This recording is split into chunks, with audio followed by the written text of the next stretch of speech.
Ladies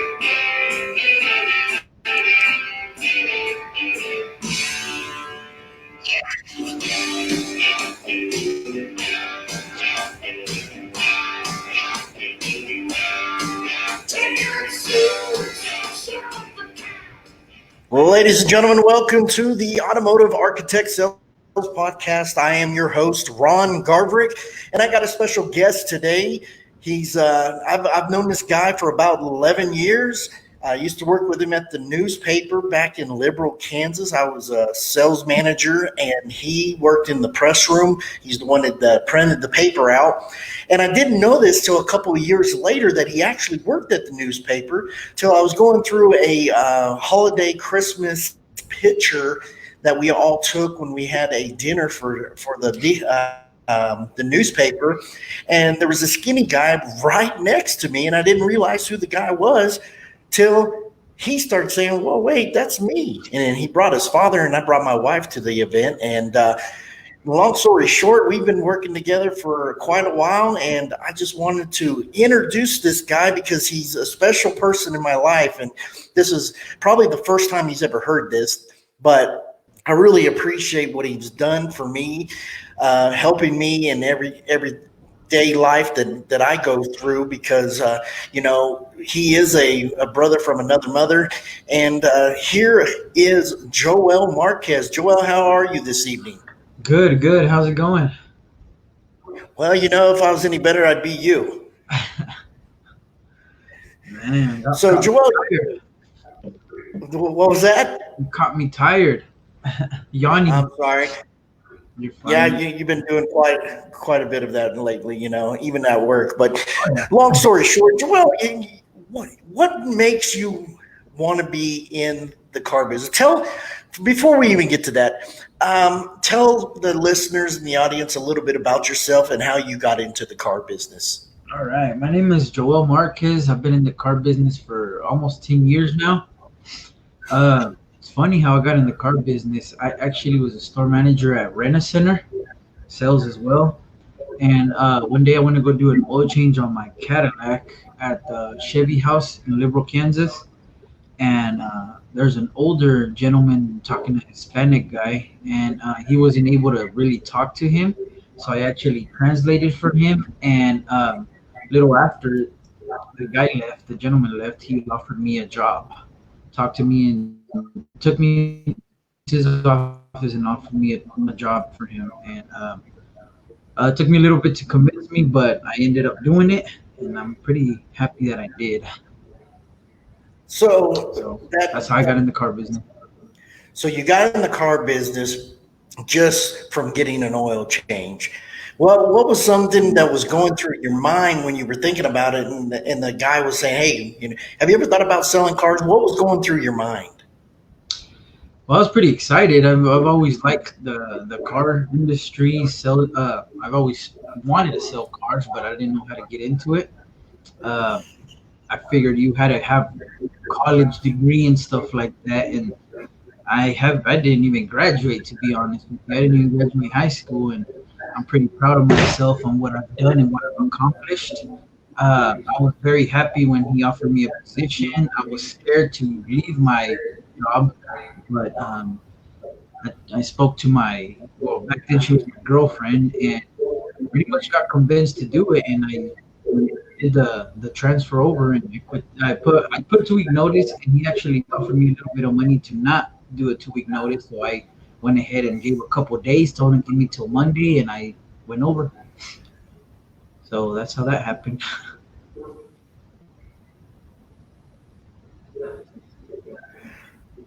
So let me ask you a question. How were you financially before you got into the car business? Were you doing okay, or were you struggling? I was doing okay. Bills were getting paid. I was living check to check, to be honest with you. But I mean, I guess I was doing all right. I never thought I would have extra money like I do now, thankfully. But it was a little bit of a struggle, and not only that, my girlfriend was pregnant at that point. So I knew I had to actually do something to better myself and better, her and my kid that was coming in a couple months from then. But yeah, it was pretty difficult living check to check for sure. And that was in Liberal, Kansas, wasn't it? That's where you were doing most of your when you first started in the car business. And then you made. How long were you there before you moved to Dumas or came to apply at Dumas? So I was there at Stu. It was Stu Emmer's Automotive. It was a Chevy, Buick, Cadillac, and Toyota store, and I was there for about 2.5 years, almost 3 years. And it was funny because I took a weekend off and I went to Amarillo after, of course, my son was born and stuff. A couple years later, we decided to take a little vacation and we went to, or the weekend off, I guess. And I took me and my girlfriend then and our son. We went to Amarillo, hang out over here for the weekend. And on my way up there, I actually stopped at the Ford House and seen you, and you pretty much convinced me to come work for you. In Amarillo, hung out for the weekend. On the way back was when we were in contact, you and me, and pretty much that's when you told me to come for an interview, and I decided to ask a day off over there and come see you, and damn it, you convinced me to come work for you.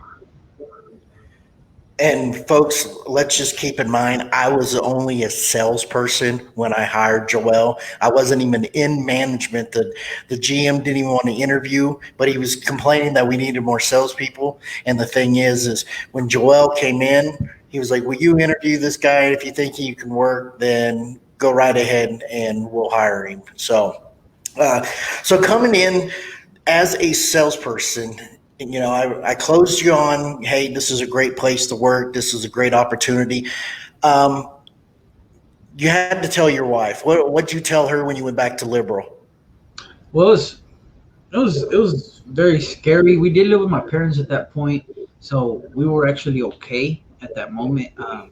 We did pay bills with them and stuff like that. But I did tell her, hey, they offered me a position. What do you think? We drove all the way back to Liver, which was about 2.5 hours from there, just talking about it. And after I knew that I had a interview with you, I decided to come up to you and talk to you. And on my way back, we talked for about 2 hours, seeing what we're gonna do. I did have a little bit of money saved up, so I ended up getting a little rental in Dumas, and I moved to Dumas by myself with nothing, just me, my car, and a couple clothes. Moved to Dumas, and my wife stayed in Liberal for about 8 months. I don't know if you remember that. Yeah, I remember that you stayed for a while. And the funny thing is, we were actually having a sales meeting, and the GM said, "You know what? If you guys can't make this thing work, then I'm just going to hire 4 or 5 other salesperson." And you actually submitted a lead. I printed it out. I was already mad. I was livid. I was like, "Man, this asshole's threatening us." So I grabbed the lead. I walked into his office. I threw the paper down on his desk and I said, there's my replacement. And he's like, "Whoa, wait a minute. Call him. See if he'll come in for an interview." I said, "He lives in Liberal." "Well, that's okay. He used to live in Liberal." So I called you and we came in. And Yeah. everything is right there, history. So you and I were working side by side. I was a salesperson, you were a salesperson. I was getting all the internet leads because when I started there at day one, I was the internet manager. So I got all the internet leads. And so you were just taking ups. You and another guy, two or three other guys were just taking ups because Right. you didn't have the internet coming in. How did you do it? How did you be able to make a living, or did you make a living? I don't know. I can't remember. Did you make a living by just taking ups when I was getting all the internet leads? We got to remember, man, Dumas is a very small town, but they do have a lot of traffic on that little busy highway that they have that goes from Dumas to Amarillo. A bunch of semis and stuff like that pass through there. I've always been a social media guy, so I did post a lot of vehicles on Facebook. Uh, at that point, there's no Snapchat, which I do that now, but at that point, there was no Snapchat. So I did post a lot on Facebook, on the Facebook groups. I went out to businesses, hand out business cards, and just always on the lot trying to catching up, man. That's pretty much how I lived, is trying to catch ups and Facebook. Was there one time that you were like, "Man, if I just had a lead, I would be fine. This guy gets them all. I've heard it plenty of times. Yeah, I was pretty pissed off a couple times at you, man. You did get a lot of leads, and then the times I was just sitting there watching a lot, and then you'd be working two or three customers. And I remember asking you if I can help you, and you'd be like, "No, I got this." So I ain't gonna lie, it would piss me off. Me sitting there, and you working two or three customers, and me wanting to help you out, and you wouldn't let me. So it would piss me off, to be honest with you, man. But that made me stronger, actually. Be on the lot and hustle a lot harder, and just advertise like crazy. That's the main thing. That's what you guys don't understand. Social media is the number one. How to sell vehicles. Post everywhere. Add on every single group that you can. That's the number one for sure. Well, the deal is when I was selling cars, and I'll be completely honest, it was all about me. Yeah, if I can get some more bodies on the deal, nobody would notice what I was doing except when I was marking a mark on my name that I sold a unit. And so, long story short, I was doing all that, but let's move a little bit to when I became the manager of the store, and how, since I was the guy that sold all the cars and I was the guy that was making all the money now, and I didn't care what you or the other two were doing as long as I was getting mine. And then we moved along to now I'm a manager, and now I have you three that weren't making very much money, that were now my salespeople, and how we had to turn the switch. And it was like, now I have to train you guys to make sure that you sell the cars that I need you to sell, because I wasn't selling anymore. Explain how that process went in your mind, seeing this guy rubbing elbows. We were in the trenches together selling cars. Now he's my manager. How did that transition in your mind? Like, oh, great, this guy's going to be an a-hole, or he thinks he's better than us too. Or you were thinking, man, this is a great opportunity. Now he's out of the way. Now I'm going to get mine. What was your thinking when I moved from salesman to the GM? So my number one is, I knew that with you being out of the floor, I knew damn right that we're gonna get more traffic, more leads ourselves.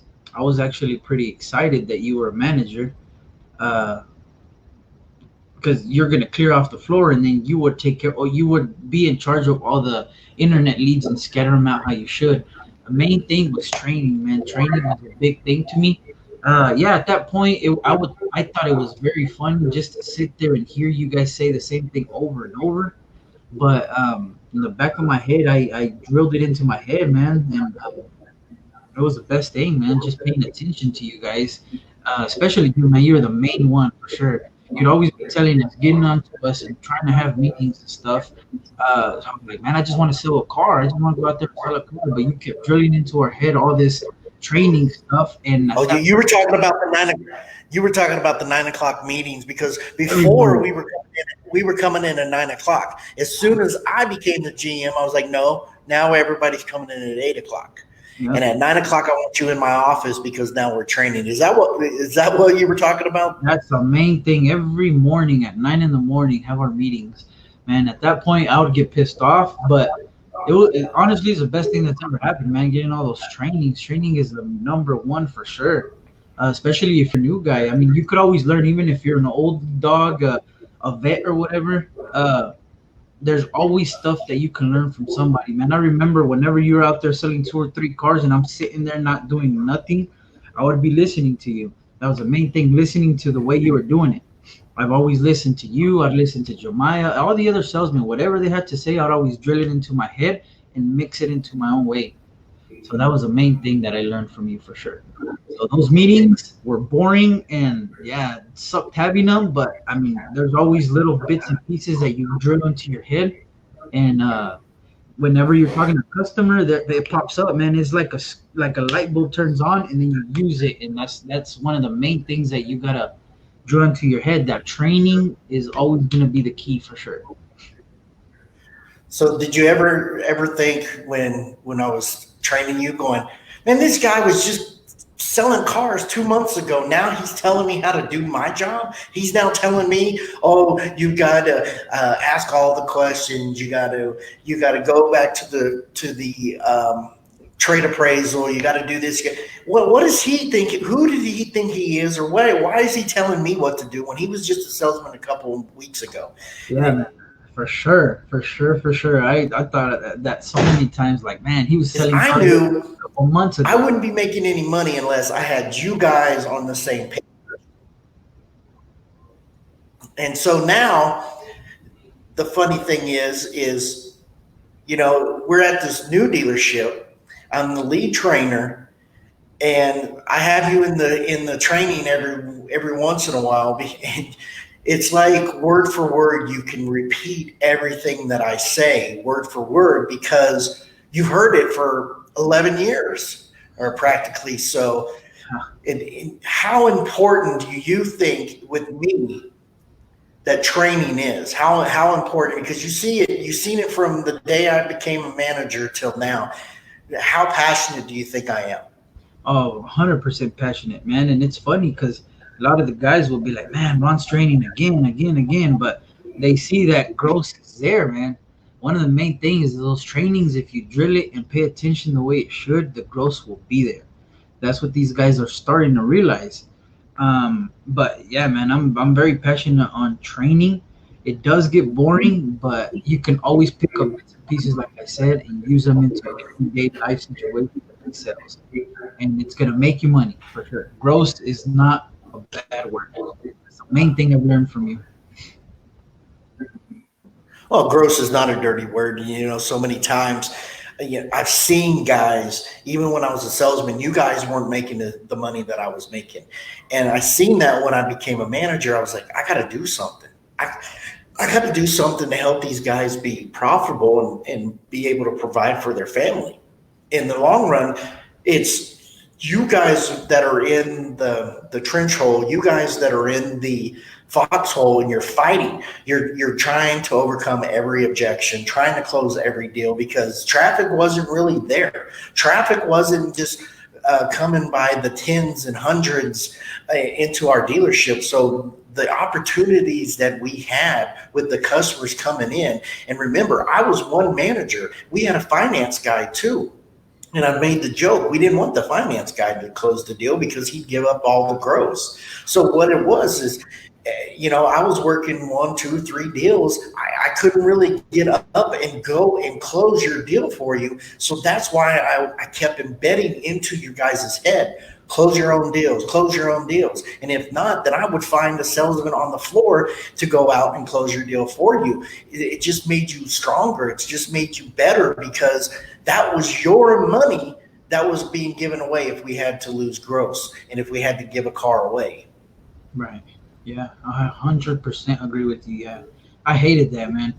If I needed a close, having Jemiah go over there to talk to, well, Jemiah was one of our other salesmen, but having him go over there and try to talk to my customer and actually close my customer would irritate me, man. That was the worst. I could not handle that.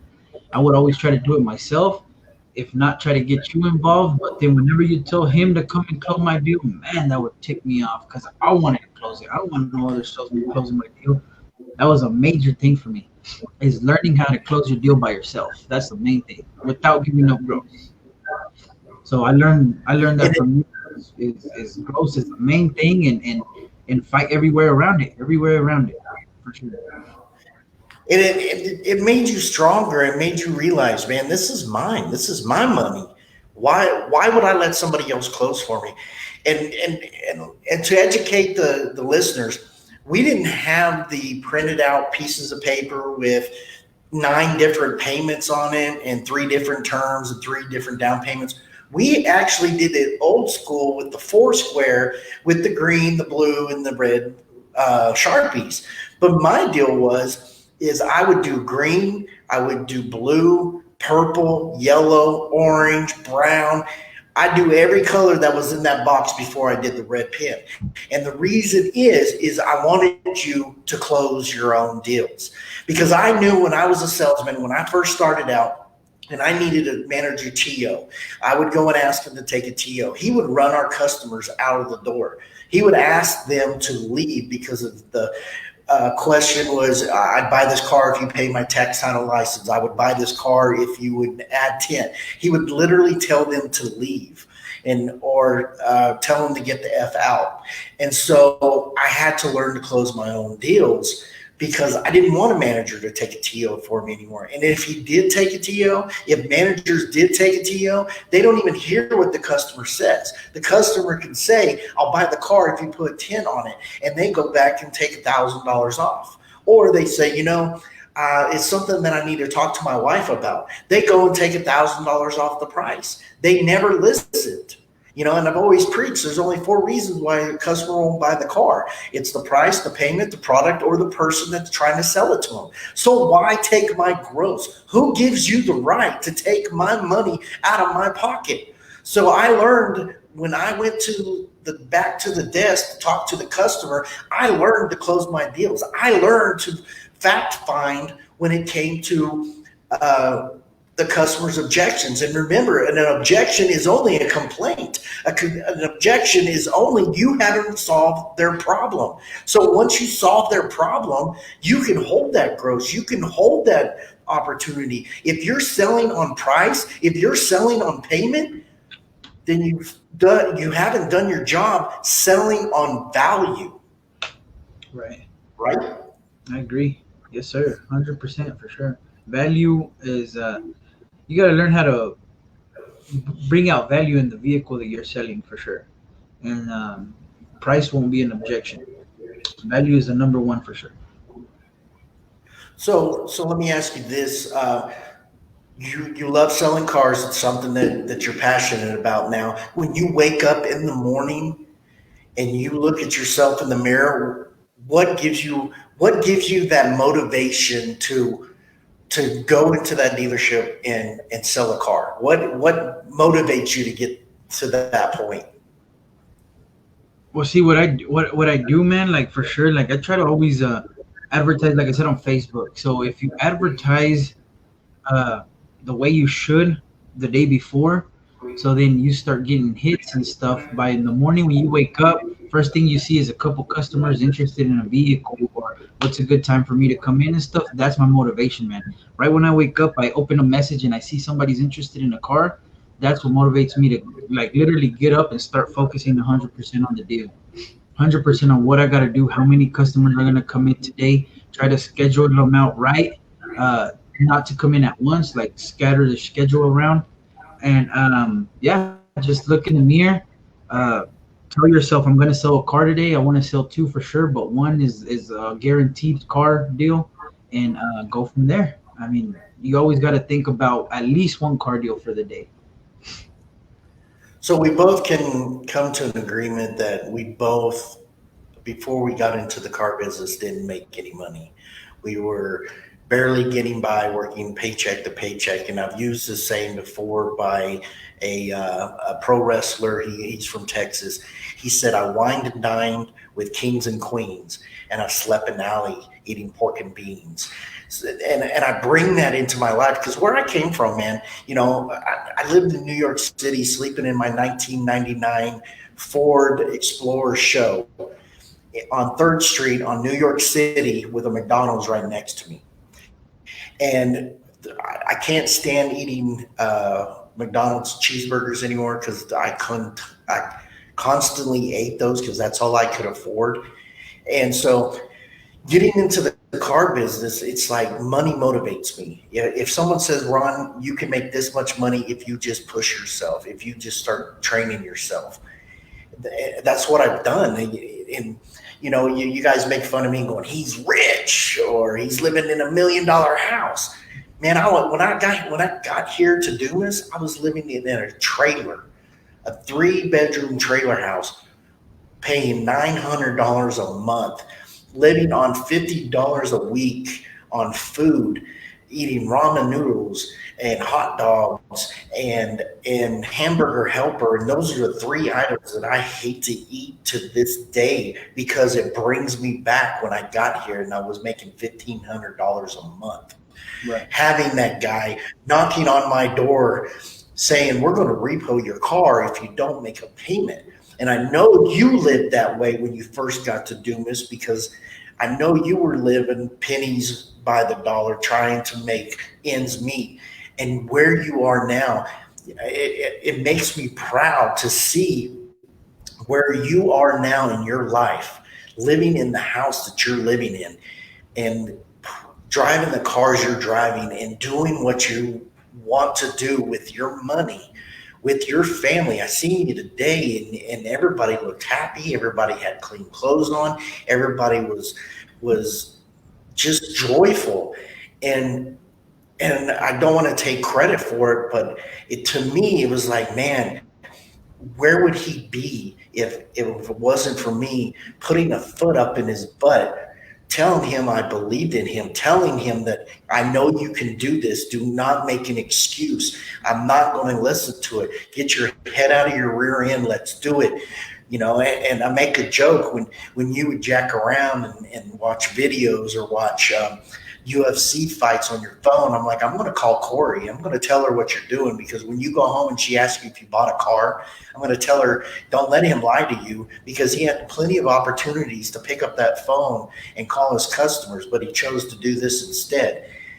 That piece of that was true, but a little bit of it was you started to see, man, I need to do this, because you had some stuff in your life, because you didn't follow me when I went to Street Volkswagen just yet, because you had some obstacles to go over, some obstacles to beat, and you've beat it. Your family has conquered it.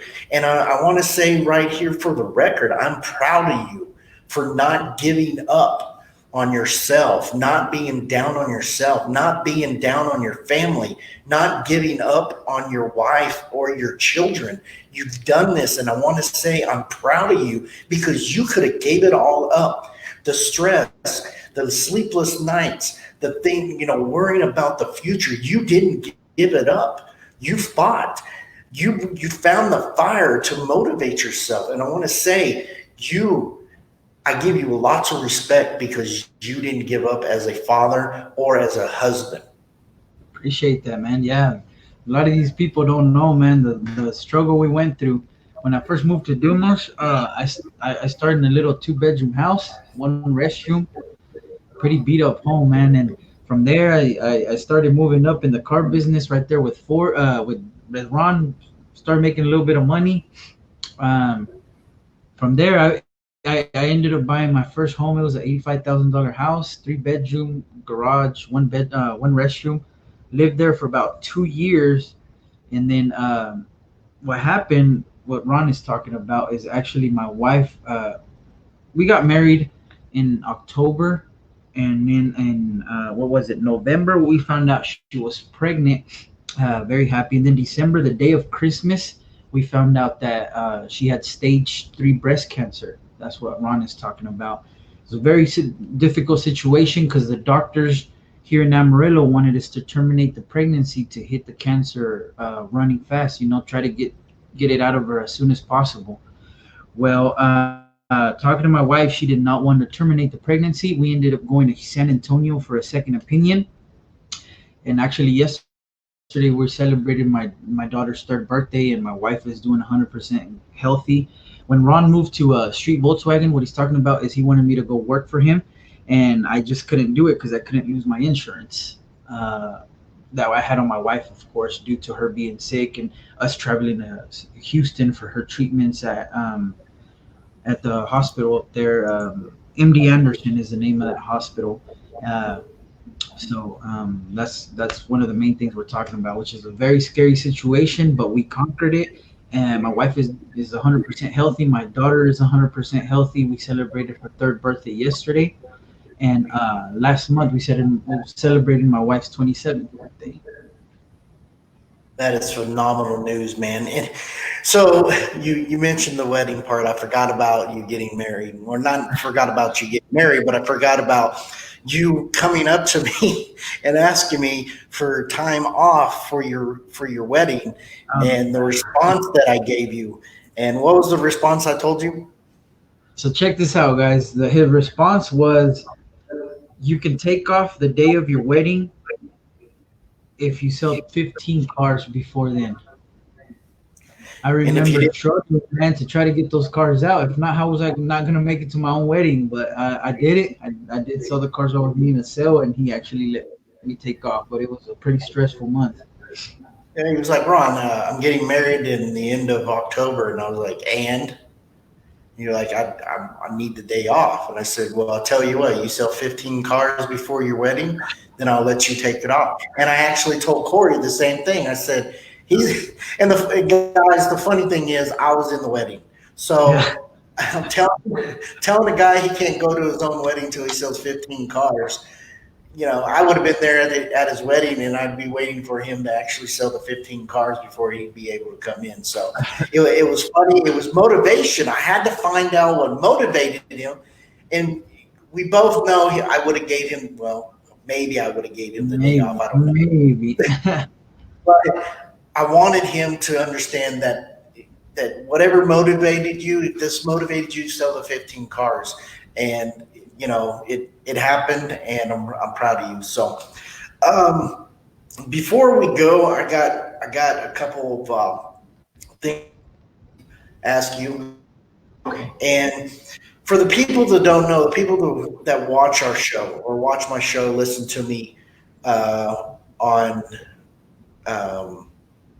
Listens to me on the Automotive Architect Sales Podcast.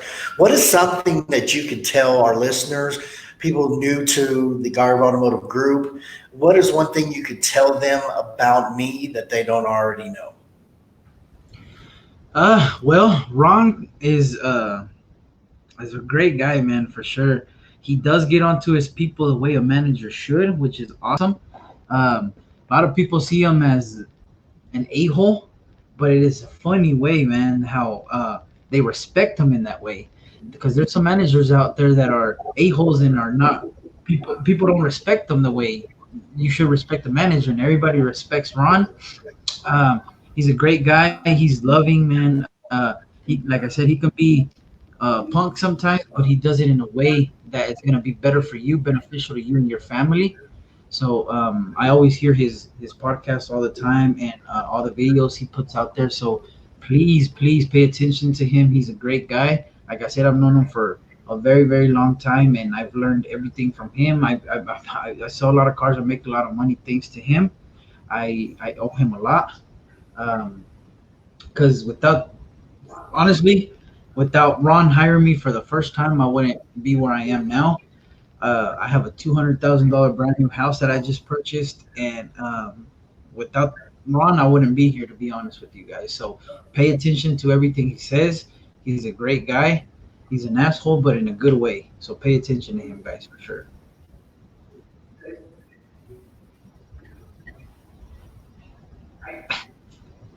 Still there? I think that's the nicest thing that you ever said about me. So I'm on this kick about rinse due, okay?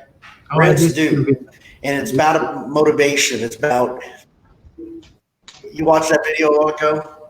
Mm-hmm. I forgot I had the rinse due shirt, but rinse due, no matter what, you gotta get your head out of your rear end. You gotta wake up every morning. You gotta realize this is I married this woman, and I promised her that I would take care of her. I have these kids. I promised them that I could take care of them. But then you walk into the dealership and your mind switches and you complain about no internet leads. You complain about making phone calls. You complain about no traffic. And so I'm like, stop making excuses. Do it. I've done it. There's times, and you can vouch for me. How many times did I circle around and sit down in a circle jerk? Never. That's 100% sure. Yeah, he never got in circles like that to talk to people. He would always get onto us like, man, y'all need to get away from your little circle jerks. And no, he never got around with us. And if I did come around, I came around for just a few minutes. I'd say a joke, and then I'd literally say a joke and then do what I was doing, right? That's it. Yeah, for sure. He never got around to talk to us. I mean, just say a quick joke, turn around and walk off. Like, Ron, come over here, hang out with us, and he wouldn't. He wouldn't. But do you agree that the car business is a little bit of a psychology business? Because I know we worked with some sketchy little people that at this dealership. Oh yeah. We had an old man that would just try to stir the pot, try to get everybody to hate each other, to talk trash about everybody, from managers to the salespeople. You had another one that was Mr. Skater. I'm not going to use his name, but he was really a skater. He'd go out and tell people that he was Ron just to try to get a car deal. And I'm sure he'll watch this show and make a comment below and explain himself. And then, we tried to do what we needed to do. We were a bunch of rejects in this dealership, but we tried to do what we needed to do to provide for ourselves. And long story short, you're here at Street Volkswagen. You're in the top three of the salesmen in the group, along with David Ortiz and Owen Sutherland, which I had on my show a month ago. He's the guy that from French fryer at McDonald's to making over $100,000 a month. He actually not only do I be his mentor, but he also goes to you and gets some advice from you, especially his first year in the business when I couldn't get through his head about growth. He was all trying to sell units, but I was trying to get him to have a happy medium, and he wouldn't listen to me. And the funny thing is, I'll preach, I'll try to train and coach. They don't really believe what I'm pouring out till they talk to you. So, you're like my prodigy. It was like, you don't believe me? Look at him. Yeah. I tell you what, man, there's a lot of people that come talk to me after they talk to you, man. They come and ask me questions and stuff. My boy Owen, man, he was the number one when he started a couple months before me. Then when I started, I would always ask him, "What's your goals, man?" And he said his goal was to clear 2,000 to 3,000 a month, and now he's hitting that in Saturday cash only. Saturday cash. Uh, so that's something funny to me that you always tell him something, any other salesman, and then they come talk to me about it to make sure it's true. So that's very hilarious to me that you tell them something and Like I everybody would wants. lie, but it's not like I'm lying to him. I'm being completely honest. And I think the only thing it is because they see that I'm making the growth, man. That's all it is they see me doing the growth and they're like, well, what are you doing? I was like, well, you guys really want to know what I'm doing? Listen to Ron. Ron's not telling you guys just to bother y'all. He's telling you guys because it's legit. It's legit what Ron says. And this comes from a guy that had to train himself. Ladies and gentlemen, I trained myself. I picked up a book. I got on the training videos. I popped in YouTube. I was watching Grant Cardone stuff. The secrets of closing. I was watching, how to pick up a phone and talk to a customer, phone ninjas, Sean D. Bradley, how to work a car deal or work a pencil and overcome objections on the pencil with Steve Richards. I didn't just overnight wake up and became this car guru. I actually put in the time and effort to train myself, which is why I want to do to you guys. I want to train. I want to teach. I want to make you one step closer to that financial freedom that you so desire. But the only way to get there is you don't have to go through me. There's so many other trainers out there, but you can't do it on your own if you don't have the tools.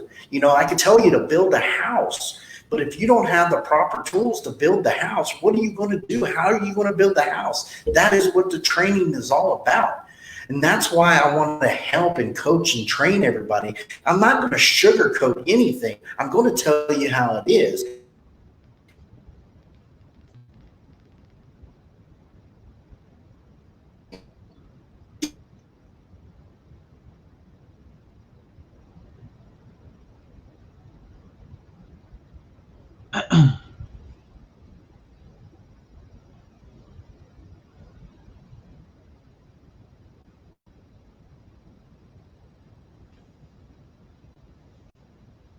Yo, Ron.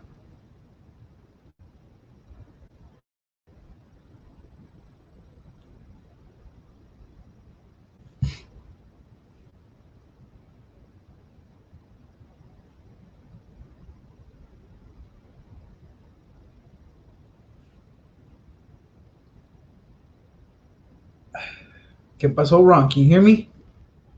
Hey.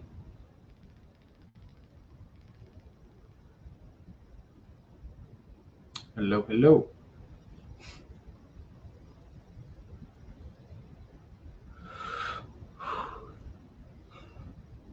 Ooh, excuse me.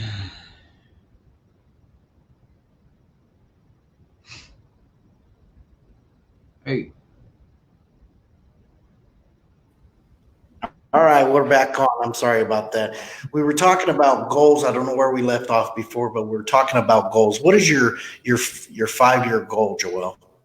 Man, my 5-year goal is pretty much to have all my bills paid off, man. Everything in a big chunk out of my house paid off. I know I can't pay off my house in 5 years. I don't think I could, anyways. 200,000 is a lot of money, but pay off the rest of the bills that I have, man, and buy my son a very nice truck, because by then he'll be about 15, 16 years old. So that's what my goals are, man. And actually, my main goal in sales is actually to also probably become a trainer like you, man. To be honest with you, man, I like to train people and help people out the most I can. And it's funny because every time there's a new guy, they want me to train him, so that's gonna be my main goal, man, and to keep helping these peoples out with the CAPS credit acceptance program that I'm in charge of. So that's my number one goal.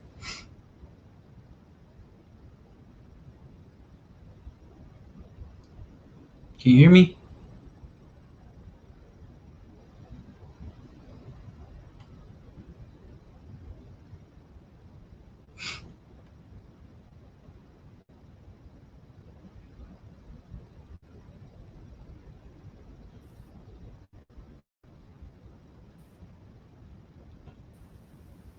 Hey, you back? Can you hear me?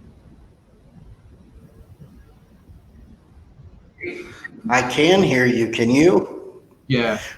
Must be having some technical difficulties. I want to apologize to the listeners out there. Where we were at, you said you were going to buy your son a truck. Yeah, man. That's my goal. I mean, in about 5 years, he'll be old enough uh, to drive, of course, already, and he's already planning on what kind of truck he wants. But that's my goal, is to get him a nice truck and pay off as many bills as I can. And like I said, actually start helping people out, train like the way you're doing it, and to actually progress on that system that I'm in charge of, credit acceptance. I enjoy doing that stuff, so that's where I'm at. Well, credit acceptance is a great a program for us. We've sold a lot of cars with it. You've done a phenomenal job getting people that have no credit, have bankruptcies, repos, or don't have a driver's license or whatnot. Credit acceptance has done a great thing for us as well as for credit acceptance and our customers. But you've done a phenomenal job working the numbers, making it make sense for the customers when it comes to buying and understanding. Hey, your credit or your interest rate may be a little bit higher, but there's an opportunity for you to go ahead and buy this vehicle, and in the long run be able to go ahead and refinance it or trade it out and get a newer vehicle with a prime bank. But you've done a great job of it, and I want to thank you for that also. But it's getting kind of late. We're almost hitting midnight, and we got to get up early in the morning. I just want to thank you for giving me the opportunity to interview you, because you are a great asset in my life and into the dealership. And guys, if you ever want to talk to Joel and get a hold of him, see what he's doing with credit acceptance or how he's selling, how can anybody get a hold of you, Joel? Well, easiest way of contact for sure is going to be my cell phone, man. I'm not a real email kind of guy. I do get on my email a lot. Of course, not my personal, my work emails, and then the one I use all the time, not my personal, but my cell phone would be the easiest way of contact. Area code is actually 620-655-4879. So if you guys have any questions with hard credit customers, like I said, repos, I can help people with repos, bankruptcies, all that good stuff. If you guys have any questions, y'all can reach me 620-655-4879. And do you have any last words to say to the folks that is listening? Any other advice you can give them when it comes to making things better for them? Is there anything that you would want to say? Yeah, man. Everybody, keep it up, man. Yeah, this COVID is affecting a lot of people, but it's not affecting sales, man. Sales are out there for sure. All you gotta do is reach out and grab them. It's like you're fishing, man. Right now, you're throwing in the hook and reeling it in, man. That's all it is. So advertise on Facebook, all your social medias. Please post out there because that's the number one spot to make a sale for sure. Right now with all this heat and stuff, it's hard being out on the lot. But I know it's hard to do it, but we got to do it, man. We got to sell. That's the number one for sure. And for sure, pay attention to Ron, guys. He's a good guy, and he knows what he's saying. He knows what he's talking about. Pay attention to him, and I guarantee you will make a lot of money. So yeah, we didn't get on the subject about COVID because shit, every time we turn around, someone's talking about COVID. They're talking about putting on the mask. They're talking about shutdown. And to be completely honest, it didn't affect our dealership. We didn't even know it even exist. But with what's going on today in the world with COVID and the riots and Black Lives Matter, all lives matter, guys, no matter what, we're all the same. We bleed red. We're all family. We treat everybody equal at our dealership. We're all one family, and we'll do everything that we can to take care of each other. Doesn't matter if we're white, black, Asian, Hispanic. We love one another. We give each other so much crap. We talk crap to each other, but it's like brothers. It doesn't matter what the circumstances is. We'll stand up together. We'll defend each other, and we will love one another. That's the message I have for you today on the Automotive Architect Sales Podcast. Let's have a positive mindset. Let's think positive. Let's do positive things, and let's change this world. We don't want to teach our children hate. We want to teach them love. We want to teach them unity. We want to teach them teamwork. And by what's going on with all this drama, only us, ourselves, can teach our children to make this a better place. So when we're old and we're rugged and we're not able to have a voice, they will have a voice. And that being said, thank you for joining us today on the Automotive Architect Sales Podcast. Joel, it was a pleasure having you on. And likewise, if you guys need anything, please let us know. You had Joel's phone number there. My phone number is 806-922-6141. You can reach me on my cell, give me a text. You can reach me on my email, automotivearchitect@gmail.com. Find me on Facebook, find me on LinkedIn. Go to Garv Automotive, www.garv.automotive.com.